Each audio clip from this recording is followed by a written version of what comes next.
किसान भाइयों नमस्कार। बबलू पूनिया यूट्यूब और फेसबुक पेज में आपका स्वागत है। जैसे कि आप देख पा रहे हैं, ये अपना गन्ना जो अपनी गेहूं की कटाई के बाद में गन्ने की बुआई की थी और जेड पट्टी द्वारा इस बार बुआई की है, तो काफ़ी अच्छा जमाव जम के आ रहा है, बहुत बढ़िया। लेकिन दोस्तों हमारे यहाँ पे जो है ये खरपतवार बहुत जमे हैं।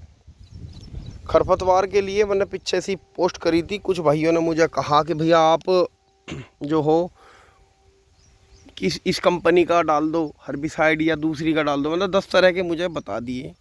लेकिन दोस्तों जो हर्बिसाइड से बच गया समझ लो वो सब कुछ बच गया, क्योंकि हर्बिसाइड धीरे धीरे अपनी जो ज़मीन है उसकी उर्वरा शक्ति को ख़त्म कर रही है। अब आप देख सकते हैं गन्ना जो है बहुत ही शानदार खड़ा है, बहुत ज़बरदस्त जमाव है। अगर हमने ये गन्ने ही थाम लिए सपोज करो कि अगर हमने ये ही गन्ने कंट्रोल कर लिए, तो ये देख सकते हैं कि ये 1 2 3 4 5 6 7, तो मतलब यहाँ तक ही ये 7-8 गन्ने हैं। मतलब 1 मीटर में कम से कम अगर आप मान के चलो 15 गन्ने हैं। तो इसका जो 18-0118 गन्ना वैरायटी का ये 2.5 से 3 किलो तक का इसका अच्छा गन्ना हो जा। अब 2 किलो भी मान लो तो 30-35 किलो वेट जो है हमें 1-1.25 मीटर में मिल जाएगा, तो बहुत बढ़िया उपज देगा। और अगर हम हर्बिसाइड का उपयोग करते हैं तो ये गन्ना जो है दोस्तों ये दिखाई तो देगा ना, तो वज़न देने का और ना इसमें ज़्यादा ब्यात होने का। अब ये देख सकते हैं आप, एक धोरे से जो है गन्ना ही गन्ना चल रहा, बहुत बढ़िया चल रहा।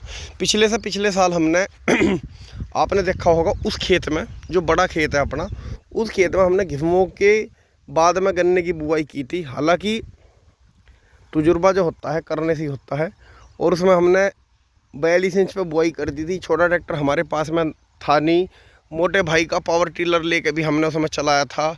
जब भी काम नहीं चला फिर तुरंत जल्दी में ही एकदम झुट्टा लिया, झुट्टे से भी चलाया तो एक खूड में करीब 3 बार करना पड़ा था।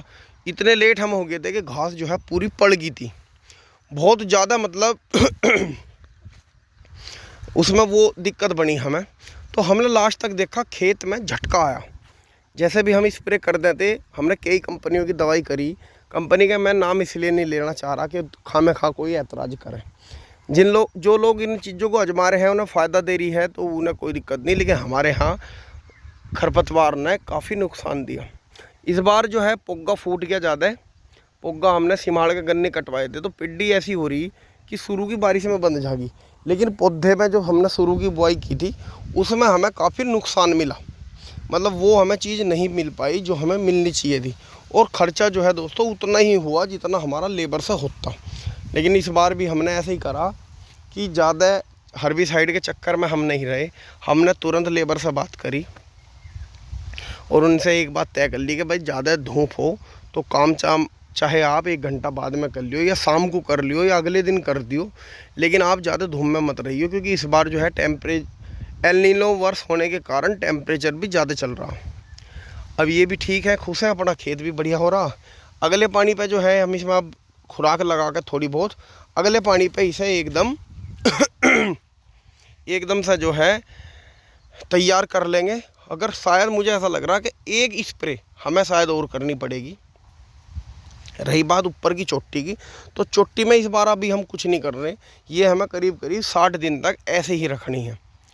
तो जो ट्रेंच के किसान हैं लेट बुआई कर रहे हैं वो इस बात का ध्यान रखेगा दोस्तों, हर्बिसाइड का बिल्कुल भी प्रयोग ना करें। नड़ाई करवा लें, चाहे आपका खर्चा 100-200 रुपये फालतू बैठ जाए। देख सकते हैं काफ़ी घास जमी है, और ये घास जमने का मेन कारण ये है कि हम जो है गांव में से ही कूड़ी ले लेते हैं, गोबर की खाद, और उसमें जो है घसियारे घास काटते हैं खेतों में, अलग अलग तरह के खरपतवार वो पशु खाता है। पशुओं के पेट में से वो डिकम्पोज होकर सारा गोबर में आता है, इसी वजह से ये इस तरह की घास जमती है।